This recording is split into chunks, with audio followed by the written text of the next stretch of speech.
أعوذ بالله السميع العليم من الشيطان الرجيم. بسم الله الرحمن الرحيم. الحمد لله الذي لا يبلغ مدحته القائلون ولا يحصي نعماءه العادون ولا يودي حقه المجتهدون، الذي ليس لصفته حد محدود ولا نعت موجود ولا أجل ممدود. فطر الخلائق بقدرته ونشر الرياح برحمته ووتد بالصخور ميدان أرضه. ثم الصلاة والسلام والتحية والإكرام على بشير النذير والسراج المنير حبيب إله العالمين أبي القاسم المصطفى محمد. اللهم صل على محمد وعلى آله الطيبين الطاهرين المعصومين المظلومين الغر الميامين، لا سيما الإمام المبين بقية الله في الأرضين الحجة الثاني عشر الإمام المهدي المنتظر صلوات الله وسلامه عليه. أما بعد، فقال علي بن الحسين عليه السلام في دعائه: اللهم وعبدني لك ولا تفسد عبادتي بالوجوب. ایک سلوات پڑھیے محمد وعلى محمد صلی اللہ علیہ محمد وعلى محمد. حضرات گرامی، یہ دو جملے ہیں جس میں پہلا جملہ ہے وَعَبِّدْنِي لَكَ، اے اللہ تو مجھے عبادت گزار بنا دے، اور دوسرا جملہ ہے وَلَا تُفْسِدْ عِبَادَتِي بِالْعُجُبِ، اور اے اللہ جب تو مجھے عبادت گزار بنا دے تو میری عبادتوں کو عجب کے ذریعے سے خراب نہ کر دے، فاسد نہ کر دے. اب یہ دو جملے کے بارے میں گفتگو کرنا چاہتا ہوں. ایک صلوات پڑھیے محمد وعلى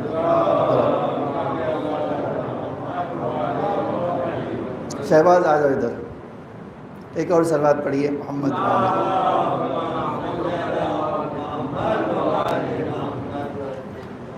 یہ جو جملہ ہے عبدنی، اے اللہ مجھے عبادت گزار بنا. عبادت حقیقت میں ایک خاص معنی رکھتا ہے. ہماری نگاہوں میں، آپ کی نگاہوں میں عبادت کا مطلب نماز پڑھنا ہے، لیکن سچائی یہ ہے کہ عبادت کا معنی نماز خالی پڑھنا نہیں ہے. عبادت کا ایک عجب معنی جو روایتوں میں بتایا گیا ہے وہ یہ کہ ہر کام جو اللہ کی عظمت کو دھیان میں رکھ کے انجام دیا جائے وہ عبادت، ہر کام. اسی لیے ایک مومن کی زندگی شاید ایسا اس تعریف کی روشنی میں، یہ ڈیفینیشن کی روشنی میں ہم کہہ سکتے ہیں ہر لمحہ عبادت میں گزر سکتا ہے جب انسان ہر کام اللہ کی عظمت کو دھیان میں رکھ کے کرے. عظمت ایک معنی رکھتا ہے، لیکن اسی کے مقابل میں جو ایک چیز ہے تذلل. تذلل کا مطلب ہوتا ہے کبھی بھی اپنے آپ کو خدا کے مقابل میں بڑا نہ سمجھے، اللہ کے مقابل میں کبھی اپنے آپ کو کوئی حیثیت کا قائل نہ ہو کہ میں بھی تو کچھ ہوں. اور یقین جانیں کہ انسانوں میں ایک عجب خرابی ہے، آپ کہہ سکتے ہیں یہی جو نفس سے ہمارا ہے، آپ دوسرے الفاظ میں کہہ سکتے ہیں تو شیطان وسوسہ انسان کے دل میں کرتا ہے، وہ یہی ہے. ایک مثال ہے، مثال کے طور پہ کوئی گناہ کرتا ہے تو اللہ آسانی سے اس کے گناہ کو معاف کرنے کی تیار ہے کہ توبہ کر لے، لیکن جانتے ہیں انسان کا نفس آسانی سے آمادہ نہیں ہوتا توبہ کرنے کا. میں جب یہ دعائیں پڑھتا ہوں تو میں بہت تجربہ کرتا ہوں اور دیکھتا ہوں کہ لوگ اور میں سب ایک ہی ڈھرے میں پائے جاتے ہیں. وہ کیا؟ ہم کہتے ہیں اللہ میں تم سے شرمندہ ہوں، اور بڑے تنے ہوئے الفاظ میں کہہ رہے ہیں شرمندہ ہوں. دیکھو یہ دونوں چیزیں ایک دوسرے کے خلاف ہے. ایک بار آپ پکڑے ہوئے ہو اور کہہ رہے ہو میں، کہہ رہے ہو جو وہ سر جھکانے والی بات ہے، تو جو چیز سر جھکانے کی بات ہے وہ کیسے تکبر کا سبب بن سکتی ہے نا؟ گناہ ایک ایسی چیز ہے جو ہمیشہ انسان کو شرمندہ کرتی ہے کہ بھئی میں نے غلط کیا ہے یہ۔ اب جب انسان دعا پڑھتا ہے تو اس کی اس لہجے میں بھی شرمندگی ہونا چاہیے یا نہیں؟ یقیناً ہو جائے۔ لیکن جنرلی آپ نہیں دیکھیں گے کہ لوگ جب دعا پڑھ رہے ہوں اور خاص طور سے مثلا دعائے توبہ پڑھ رہے ہیں، تو دعائے توبہ پڑھ رہے ہو تو تمہارا تو وجود ہی جھکا ہونا چاہیے، لیکن ہوتا نہیں ہے۔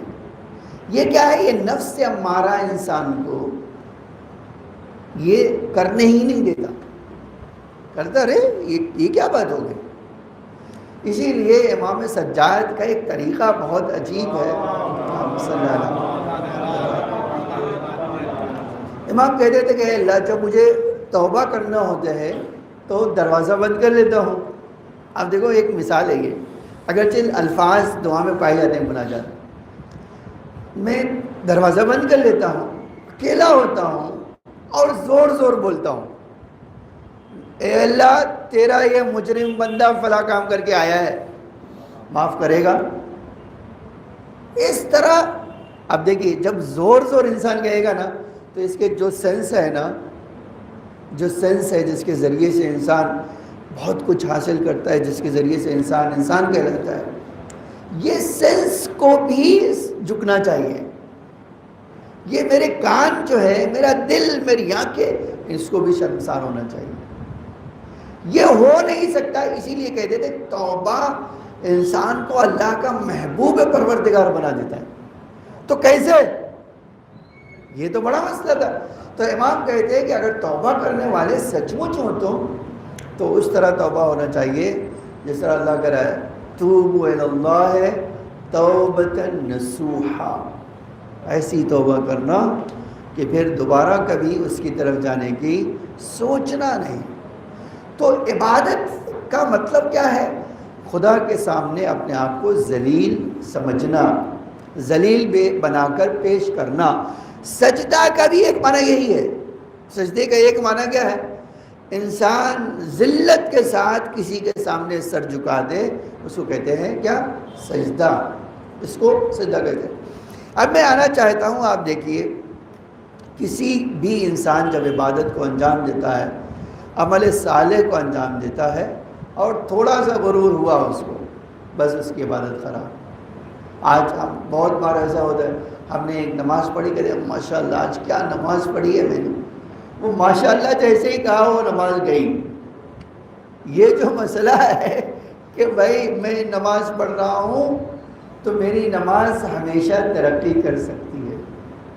آپ کبھی سوچیں وہ کیسے بندے رہے ہوں گے جو اللہ اکبر کہتے تھے تو آواز آتی تھی لبیک، یہ بھی تو عبادت کرنے والے تھے، ایسا تو نہیں تھا کہ یہ عبادت کرنے والے نہیں تھے۔ ادھر دعا کے لیے ہاتھ اٹھائے کہتے قبول تمہارے دعا۔ آپ دیکھیے جناب زکریا کی دعا قرآن میں ہے، یہ دعا میں قرآن میں ذکر ہے، جیسے ہی دعا کا کیا رب لا تذرنی فردا وانت خیر الوارثین فنادته الملائکہ، ملائکہ کی آواز آ گئی ہم نے تمہیں یحییٰ جیسا بیٹا عطا کیا۔ ادھر دعا ادھر جواب۔ آپ دیکھو یہ بھی صحیح عبادت ہے۔ تو عبادت میں ہمیشہ یہ جو ہے موقع رہتا ہے انسان کے لیے کہ اپنی عبادت کو بہتر سے بہتر بنا سکے۔ ائمہ جو ہمارے اسی لیے جب نماز ایک پڑھتے تھے تو کہتے تھے دوسری نماز پہلے سے بہتر ہونا چاہیے۔ یہ کیسے ہوگا؟ ہے نا ایک سوال کہ بھئی آج کی نماز میری کل اب جو پڑھوں گا تو اس سے بہتر ہوگی، یہ کیسے؟ جواب یہ کہتے تھے کہ جب میں آج نماز پڑھوں اور یہ جان لوں کہ اس نماز میں کیا کیا کمی ہے تو کل میں اس کو دور کرنے کی کوشش کروں گا۔ آج ایک مثال میں لے آتا ہوں، ہمارے وہاں تو بہت ساری باتیں اس طرح کی پائی جاتی ہے۔ کہتے تھے مول صاحب جب نماز میں کھڑا ہوتا ہوں ہر بھولی چیز یاد آتی ہے مجھے۔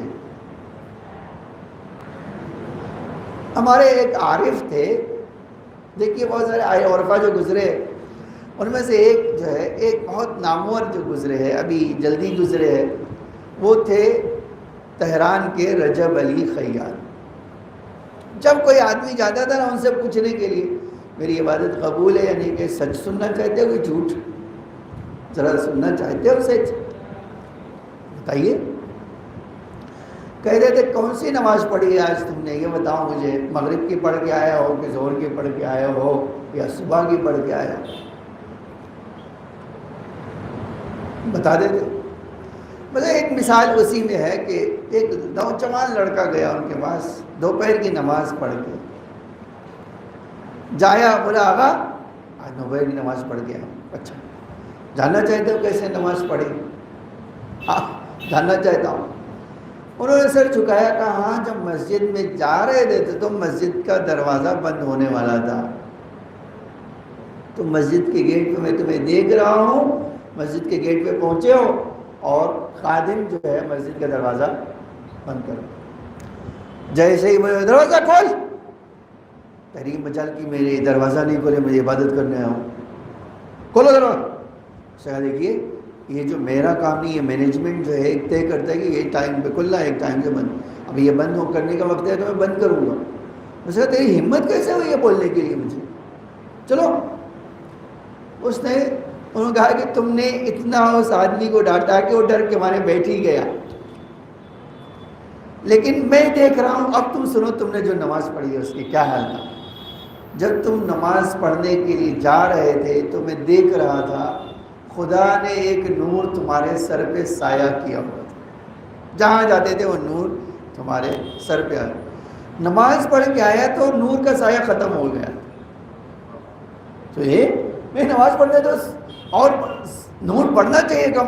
فرمایا ہاں اس لیے نہیں کہ کسی اللہ کے بندے کو ذلیل کر کے نماز پڑھ کے آئے ہو، ایسی نماز قبول. یہ ہمیشہ انسان کے لیے راستہ کھلا رہتا ہے کہ اس بات کے لیے اپنی عبادتوں کے نقص کو، عیب کو مسلسل دور کرتا ہے. ٹھیک ہے، میں آج تھوڑا اور اس بارے میں بات کروں گا. مثلا آپ سورہ حمد آج آپ نے پڑھا ہے بغیر کسی تصور کے. جب الحمدللہ کہا تو تمہارا دل اور میرا دل سب کہہ رہا تھا کہ اے اللہ تو ہی صرف عبادت اور تعریف کے قابل ہے اور کوئی نہیں ہے. دوسرا جملہ کہا تو میں نے کہا الحمدللہ رب الرحمن الرحیم، تو میرا وجود میں اللہ کی رحمانیت اور رحیمیت لبریز ہو گئی. ٹھیک ہے. مالک یوم الدین کہا تو میرے دل میں رعب پروردگار قیامت کا میں نے محسوس کیا. میں نے پوری سورہ اس طرح پڑھ لی. ٹھیک ہے. یہ اور اب ظاہر سی بات کوئی اس طرح پڑھے گا تو کوئی دور دور تک اس کے ذہن میں کچھ نہیں آئے گا. پھر دوسرا سورہ پڑھ لیا، لیکن رکوع میں گیا تو گھر گھومنے کے لیے ایک بار چلا گیا، تصور میں ہی صحیح لیکن گیا، گھوم کے آ گیا. پھر سبحان اللہ کہا، پھر کھڑا ہوا تو سمیع اللہ کہہ کے سجدے میں گیا. سجدے میں آدھے سجدے میں تو سبحان اللہ کہتا رہا، اور آدھے سجدے کے بعد دکان میں کیا ہو رہا ہوگا ایک جھانکی مار لوں تو انسان تصور میں وہاں بھی پہنچ گیا. اس طرح پوری نماز پڑھتا ہے. ٹھیک ہے. یہ امپروو کیسے کر سکتا ہے؟ آج کوشش کر کے میں نے ایک راستہ بتایا تھا آپ کو، پھر سے ریپیٹ کر دیتا ہوں. امام ہمارے فرماتے تھے اگر نماز واجب پڑھنا چاہتے ہو تو 10-15 منٹ پہلے سے دنیا کا کام چھوڑ دینا، استغفار کرنا، اچھی طرح سے وضو کرنا، اچھی طرح سے تسبیح پڑھنا، قرآن پڑھنا. اس سے کیا ہوگا؟ شیطان جیسے ہی تم استغفار کرو گے شیطان دور ہو جائے گا. جب شیطان دور ہوگا تو اس کا وسوسہ بھی دور ہو جائے گا، تو تم آرام سے وہ پڑھ سکو گے اور تمہارے دل میں خیال نہیں آئے. ہم روحانیت کو ایک مذاق سمجھتے ہیں کہ کھانے کھانے کی طرح، کھانا کھانے کی طرح نہیں گئی. اس کا ایک چھوٹا سا کام اتنا لمبا اثر ڈالتا ہے کہ مہینوں تک وہ چیز باقی رہتی ہے. اسی لیے انسان کے لیے امپروو کرنے کا ہمیشہ ذریعہ پایا جاتا ہے. ضروری ہے کہ ہم اپنی عبادتوں کو امپروو کریں. یہ یوں ہی نہیں. امام نے وہ بھی دعائے مکارم الاخلاق میں کہ اے اللہ تو مجھے عبادت کا شوقین بنا دے، تو مجھے عبادت گزار بنا دے. آج آپ دیکھتے ہیں عبادت کے شوقین لوگ جو ہوتے ہیں ان کو 2 گھنٹہ 3 گھنٹہ پتہ نہیں چلتا. اور ہماری اور آپ کی عادت کیا ہے؟ 4 رکعت نماز پڑھی تو الجھن کا شکار ہو گئے کہیں مول صاحب تھوڑی لمبی نماز نہ کر دیں. اور اگر آپ کہیے تو میں آپ کو ایک دن دکھا دوں، ایک جمعہ میں خالی، ابھی تو سورہ منافقون نہیں پڑھتے نا، سورہ منافقہ میں سورہ شورى پڑھ لو، آدھی پبلک بھاگ جائے گی. یہ ہے عبادت کا من. تو عبادت کا شوق کہاں ہے؟ آپ تو قید ہو کر آئے ہیں، زنجیر لا کے کوئی ڈال کے لایا ہے، اور جب تک وہ زنجیر ہے تب تک ہے، جیسے ہی زنجیر سے آزادی ملی آپ بھاگ گئے. تو یہ جو دعا ہے وہ عجب دعا ہے کہ اللہم عبدنی، اے اللہ مجھے اپنا بندہ بنا دے، اپنا عبادت گزار بنا دے. پھر ایک چیز جو ہے، جو ایک اس سے بڑا مسئلہ آتا ہے، واقعی وہ بڑا مسئلہ کیا ہے؟ وہ بڑا مسئلہ یہ ہے، بہت سارے لوگوں کو اپنی عبادتوں پہ بڑا ناز ہے. عبادت، حتیٰ میں نے ایک جگہ حدیث میں دیکھا کہ اگر کسی آدمی کو عبادت پہ ناز ہو جائے، امام کہتے ہیں ایسے آدمی کی عبادت سے بہتر ہے کہ وہ عبادت نہ کرے، نماز نہیں پڑھے. جس آدمی کو اپنی نماز پہ ناز ہو، اس کو نماز نہ پڑھنا اس کے لیے بہتر ہے. کیوں؟ اس لیے کہ جس آدمی میں تصور آ گیا کہ میں ایسی نماز پڑھ سکتا ہوں، وہ کبھی امپروو نہیں کرے گا. ٹھیک ہے؟ اسی لیے آپ دیکھو اللہ تعالیٰ نے بھی قرآن میں اپنے بندوں کو ڈرایا کہ یہ کام نہیں کرنا، کہ تم یہ سوچ لو کہ تم بہت عبادت گزار ہو، تم بڑے اچھے بندے ہو، تم بڑے اچھے مومن ہو، یہ نہ کرنا کبھی. تو یہ چیز تصور ذرا مثلا آپ ایک مثال آپ دیکھ لیجئے، ہر آدمی جب دعا پڑھ کے نا کبھی مثلا آنسو گر گئے، تھوڑا سا حال پیدا ہو گیا، تو سوچتا ہے کہ تھوڑا لمبا درجہ ہو گیا ہے میرا. میں ایک واقعہ سناتا ہوں، آپ دیکھو ہمارے مثلا بہت سارے علماء ایسے تھے جو واقعاً مثلا بڑے پاکیزہ تھے، ان کے ساتھ ایسا واقعہ ہو جائے تو آپ سمجھ سکتے ہو کہ اب اگر کسی کو امام جواب دے دے، مثلا زیارت کرنے گیا، السلام علیکم کہا، وعلیکم السلام، آ گیا جواب، تو انسان تو اپنے آپ کو کچھ بڑا ہی سمجھنے لگے کہ میں وہ ہوں. تو ایک عالم تھے، وہ کہتے تھے کہ مجھے امام رضا کی زیارت کرنے کے بعد بڑا حال پیدا ہوا، بڑا مزہ آیا، اور بہت دیر تک مناجات کیا، روئے اور یہ کیا، اور دعا بھی قبول ہو گئی. تو اب یہ خیال آیا کہ امام رضا سے پوچھوں میرا کتنا بڑا مرتبہ بنا، میرا رتبہ کتنا بڑھ گیا. اب سوچا کیا کروں کیسے پتہ لگاؤں کہ میں، تو انہوں نے کہا میں کام کرتا ہوں. انہوں نے ذہن میں سوچا، امام رضا سے بھی کہا کہ مولا میں جو ہے زیارت کر کے باہر جا رہا ہوں، پہلا آدمی جو آئے گا میرے بارے میں جو کہے گا میں اسی سے اندازہ لگا لوں گا کہ میرا مرتبہ کتنا بڑا ہے. اب پہلے آدمی سے ملاقات کروں گا، جو کہے گا اسی سے ترجمہ کر لوں گا یا مثلا معنی نکالوں گا اور اسی سے اپنا رتبہ طے کر لوں گا. کہتے میں اپنی بیوی کے ساتھ زیارت پہ آیا تھا، اور میری جو ہے بھائی کی بیوی اور بھائی لوگ بھی آئے تھے دوسرے شہر سے، تو میں ایک الگ شہر سے آیا تھا، وہ دوسرے شہر سے آئے تھے.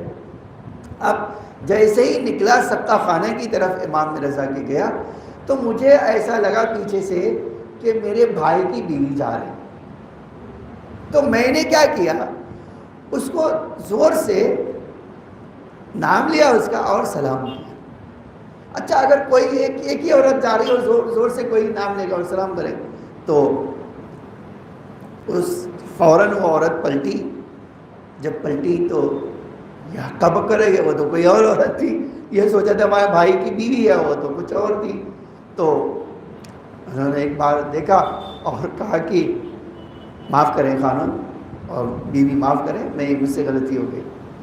تو اس سے پلٹ کے کہا کہ عجب گدھے ہو، پہلے جان لیتے بعد میں سلام کرتے تھے. اب امام رضا سے تو کیا کہہ کے آئے ہیں، پہلا جملہ جو ہوگا وہ میرا رتبہ طے کرے گا.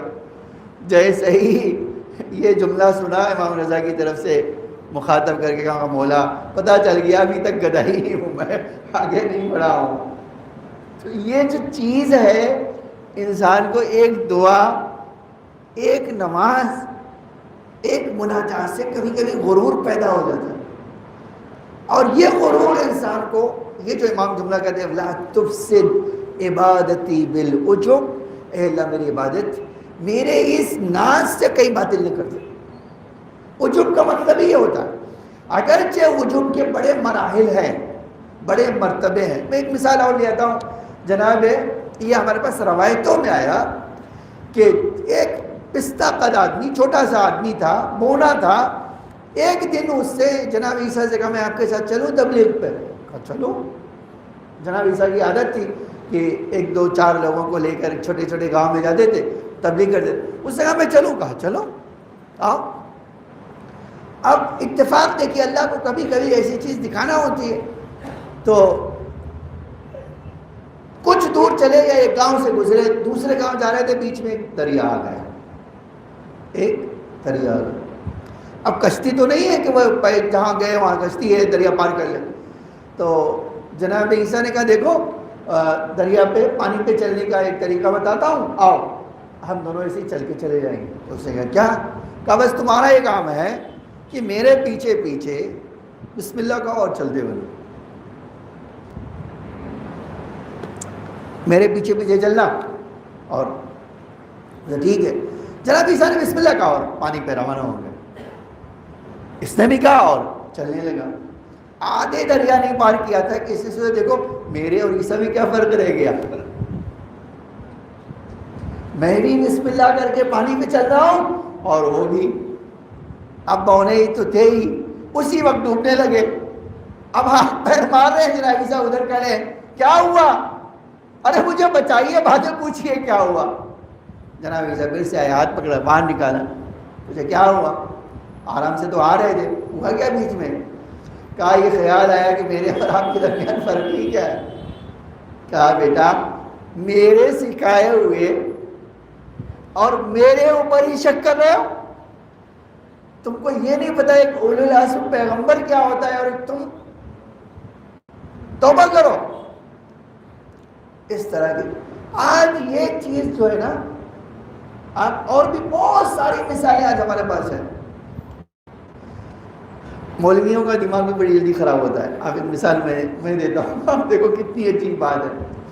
ہمارے ہندوستان میں کسی کو مجلس پڑھنے آتا ہے نا تو مرجع سے بھی بڑھ کر رہا ہے. ہمارے ہندوستان میں اگر کسی کو مجلس پڑھنے آتی ہے نا بس اب وہ مرجع اس کے لیے کچھ بھی نہیں ہے. حتیٰ میں سوچتا ہوں کہ خدا نہ کرے، اللہ نہ کرے، ایک بار امام زمانہ آ جائیں اور کہیں گے بھائی میں مجلس سن رہا ہوں، ایک خطیب ہے، تو لوگ کہیں وہ خطیب اچھا ہے مولا ہمارے. ایسا نہ ہو جائے، اس حد تک بھی ہے. اچھا ایک جگہ ہم گئے، دیکھا ہمارے ساتھ ایک ذاکر بھی آئے تھے.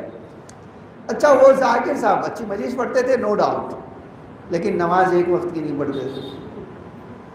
محرم کچرا پڑھنے گئے، مجلس پڑھ رہے ہیں، اور صبح کی نماز کی کیا بات ہے، مغرب اور ظہر کی بھی غائب، موقع مل گیا تو غائب. اب نہیں 2 4 لوگ ہیں تو دیکھا پڑھ لیا، نہیں ہے تو ارے ٹھیک ہے یار چلتا ہے. حتیٰ لوگوں نے کہہ دیا ان سے کہ صاحب آپ ذاکر ہیں اور نماز تو پڑھ لیجیے. تو اب چونکہ جان گئے تھے کہ یہ ایگزیکٹلی جان گئے، وہ نہیں پڑھتا تھا میں. کرمل صاحب میں نے پورے دن آپ کے ساتھ رہا ہوں، اب آج تو نہ بولو مجھ کو. ٹھیک ہے، لیکن وہی ہاتھ چوم رہے ہیں تو دماغ تو خراب ہو رہا ہے، کسی کا بھی دماغ خراب ہوگا. حیدرآباد میں آپ کبھی جائیے، وہاں کے لوگوں کا کلچر کیا ہے. اگر ایک عالم کو دیکھا تو کہتے ہیں مول صاحب کے پیٹ میں منڈی ڈال دو. یہ کیا بات ہے بھائی؟ اب ہم پہلی بار جب حیدرآباد گئے تو ایک بار سنا تو بہت کان کو ایک بات، یہ ہمارے دوست ساتھ میں تھے، انہوں نے مجھے یہ کیا کہہ رہا ہے، تو نے کہا کہ کچھ بات نہیں ہے، وہ خالی احترام کے لیے بات ہے. اب دیکھیے کتنا دماغ خراب کرنے والا ہے. اب ایک طرف سے جا رہے دوسری طرف سے آ گیا ایک شیعہ، مول صاحب آپ پیدل کیوں جا رہے؟ ارے یار ہمیں تو یہ مدرسے میں جانا ہے. کہا ٹھیک ہے آپ کو مدرسے میں جانا ہے. نہیں ہمارا عالم پیدل نہیں چل سکتا، آپ ادھر کھڑے رہو میں گاڑی لے آتا ہوں. وہ 10 قدم ہے، بولے نہیں ادھر کھڑے رہو، یہ نہیں ہو سکتا. اب آپ اس کو کیا کہیں گے، دماغ خراب کہیں گے 10 منٹ 10 قدم ہے یا چلے جائیں گے ہم. بولے نہیں جا سکتے ہو. اب ہوا لگایا تو آپ کو گاڑی میں جانا پڑے گا، میں لے آتا ہوں آپ لوگ کو ادھر. اب کبھی کبھی انسان خلوص میں بھی مارا جاتا ہے، تو ٹھیک ہے بھائی اب اتنا کہہ رہا ہے تو کھڑے ہو گئے. اسی احترام میں وہ اس حد تک بھی آ جاتے ہیں کہ وہ اتنا سر جھکا رہے کہ سچ مچ اپنا سر پیٹ میں مولانا صاحب کے ڈالنا چاہتے. ہمارے وہاں کیا ہے، شریعت کہتی ہے کہ رکوع تک کسی کی حد تک، رکوع کی حد تک کسی کے سامنے جھکنا جائز نہیں ہے، حرام ہے تمہارے. اب دماغ نہیں خراب ہوگا؟ جانتے ہیں اس سے کیا ہوتا ہے؟ آج یہ یقین جان لیجئے، اگر کسی کو برباد کرنا ہے نا، 4 آدمی خالی مل جائے گا، بہت بڑے آدمی ہو، وہ کیسا بھی ہوگا 4 دن میں کرا ہو جائے. امام یوں ہی نہیں کہتے کہ جب تم اللہ سے دعا کرو کہ اللہ تمہیں عبادت گزار بنا دے، تو وہیں دعا کرو کہ اللہ تمہارا دماغ خراب نہ کرے، تمہارے دماغ میں خناس نہ بیٹھ جائے. اس لیے کہ اگر خناس بیٹھ گیا تو تم جان لو. بس ایک حدیث سناتا ہوں اور اسی میں بات سمیٹ لیتا ہوں. بات رہی تو امام علی علیہ السلام فرماتے ہیں، دیکھیے، سیئۃ تسوءک خیر عند اللہ من حسنۃ توجبک. کہتے ہیں ایک گناہ کر کے تمہیں خراب لگے. دیکھیے کہتے ہیں امام نے کمپیئر جو کیا ہے، کہتے ہیں ایک گناہ کر کے تمہارے دل کو برا لگے، یہ اچھا ہے اللہ کے نزدیک اس عبادت سے جس کے کرنے کے بعد تمہارا دماغ خراب ہو جائے. اب جو گناہ کہاں اور نیکی کہاں، امام کہتے ہیں اتنا فرق ان دونوں میں ہے. کیوں؟ اس لیے کہ تم اپنے نفس کو قبول نہیں کرو، جبکہ عبادت ہے کیا؟ اللہ کے سامنے سر جھکانے کا، اور تم کیا کر رہے ہو؟ اس کے برخلاف کر. اسی لیے آپ دیکھو جتنی طاقت اماموں کو عطا کی گئی نا، اتنا زیادہ ان کے وہاں تذلل پایا جائے. میں واقعاً آج جب امام سجاد کو خالی سوچتا ہوں، امام سجاد کے ایک طریقہ کیا تھا جانتے ہیں؟ گھوڑے پہ بیٹھے اور اگر کسی نعمت ملی اسی جگہ گھوڑے سے اترے، راستے پہ مٹی پہ سجدہ کر. میں آج جو ہے اتنا سال ہو گیا نا، صاف ستھری بھی مٹی ہو ایسا نہیں کر سکتا ہوں، اور نہ آپ کر سکتے. کیوں؟ ہم اپنے آپ کو بڑا سمجھتے ہیں. ہم سوچتے ہیں ہمارا کپڑا گندا ہو جائے گا، ہمارے کپڑے میں کچھ لگ جائے گا. نہیں، جبکہ مٹی تو پاک ہے، کہیں بھی سجدہ ہو سکتا ہے. اب میں سوچتا ہوں اتنا اللہ کے سامنے خاضع، کہیں بھی نہ روڈ نہ گھر نہ میدان، کچھ بھی فرق نہیں پڑتا جہاں بھی. آج میں کہہ رہا ہوں اتنے سالوں کے بعد بھی آج میرے اندر اتنا جذبہ نہیں ہوا، اور میں قسم کر سکتا ہوں آپ کے پاس بھی نہیں ہے کہ آپ جب کبھی اللہ آپ کو نعمت دے فوراً اسی جگہ چاہے جہاں ہو سجدہ کر لے. یہ نہ دھیان میں رکھیں مٹی لگ جائے گی، کپڑے گندے ہو جائیں گے، ایسا ہو جائے، ہے نا. یہ کیوں نہیں ہوا؟ کیونکہ ہم نے اللہ کی عظمت کو نہیں سمجھا، انہوں نے اللہ کی عظمت کو سمجھا. آج یہ روایتوں میں ہے پیغمبر راتوں کو اٹھ کر سجدے میں جا کر ایسی دعائیں کرتے تھے کہ عائشہ خود کہتی ہیں کہ ایک بار میرے حجرے میں تھے تو مجھے رات میں آنکھ کھلی تو دیکھا رسول اللہ نہیں ہے، تو میرے عورتوں کی طرح حسد پیدا ہو گیا کہیں رسول اللہ دوسرے کے وہاں چلے نہ گئے. میں ایک ایک حجرے کو دیکھنے گئی، دیکھا کہیں نہیں ہے. پھر آئی تو پلٹ کے دیکھا کہ رسول اللہ اسی حجرے سے باہر زمین کے اوپر سجدے میں ہے اور رو رو کر دعا کر رہے. اے اللہ تیرا یہ بندہ تیری نعمتوں کے مقابل میں شرمندہ نہیں آیا. عائشہ کو اتنا تعجب ہوا نا، اتنا تعجب ہوا کہ رسول اللہ سے وہ برداشت نہیں کر سکی. کہ میں غور سے سنے کہ رسول اللہ کہیں کیا رہے ہیں. جب سجدے سے سر اٹھائے دیکھا آنکھوں سے اس طرح آنسو جاری تھی کہ ریش مبارک تر ہو چکی تھی. پوچھا کہ اللہ کے رسول کیا کر رہے تھے؟ تم نے کیا دیکھا کیا کر رہے تھے؟ سجدہ کر رہے تھے. کہ اللہ کے رسول، اللہ قرآن میں کہتا ہے ما تقدم من ذنبک ما تاخر، آپ کے شروع سے آخر تک تو آپ گنہگار ہیں ہی نہیں، تو آپ کو کیا ضرورت ہے اتنا رونے کی؟ فرمایا عجب جملہ فرمایا اے حمیرہ، کیا تم نہیں چاہتی کہ میں اللہ کا شکر گزار بندہ بنوں؟ یہ سجدہ اس کی نعمتوں کا شکریہ ادا کرنا. یہ عظمت اللہ تھی جس کی بنا پر امام پیغمبر اتنا آپ کبھی سوچئے، وہ تو چھوڑیے، یہ سیرت کا جملہ ہے، کربلا میں آ جائیے، آپ دیکھو کتنی عجیب بات تھی کہ ہر چیز قربان کر رہے ہیں اور کیا کہہ رہے ہیں؟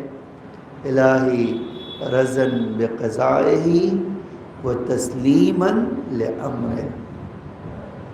کبھی کہتے تھے یا غیاث المستغیثین، اے فریاد کرنے والے کہ فریاد کو پہنچتے ہیں. کہتے یا ملجأ المحرومین، پہنا دینے والے. کبھی کہتے تھے یا، آپ دیکھو کتنی عجیب بات ہے کہ کوئی تیرے علاوہ ہمارا سہارا نہیں ہے. یہ خود آپ اس طرح جو انسان اللہ کی بارگاہ میں قربانیاں پیش کر رہا ہو، اس کے بعد آ کر کیا کہہ رہا ہو؟ جبکہ روایتوں میں یہ عجب جملہ ہے مقتل کا کہ جناب علی اصغر کی شہادت نے امام پر بہت گہرا اثر ڈالا. حتیٰ راوی نے یہ جملہ مقتل کا لکھا کہ میں نے امام حسین کو اتنا بے چین کربلا میں نہیں دیکھا تھا جتنا جناب علی اصغر کی شہادت کے بعد بے چین دیکھا. مجھے مولا بار بار یہ جملہ کہتے تھے انا للہ و انا الیہ راجعون، اور آگے بڑھتے تھے، خیمے کی طرف جاتے تھے. کہتے تھے پھر الٹے پیر پیچھے آ جاتے تھے، آگے بڑھتے تھے اور پیچھے چلے جاتے تھے. کہتے میں نے کبھی بھی آقا حسین کو اس طرح بے چین نہیں دیکھا تھا جتنا جناب علی اصغر کے بعد، شہادت کے بعد بے چین نظر آئے.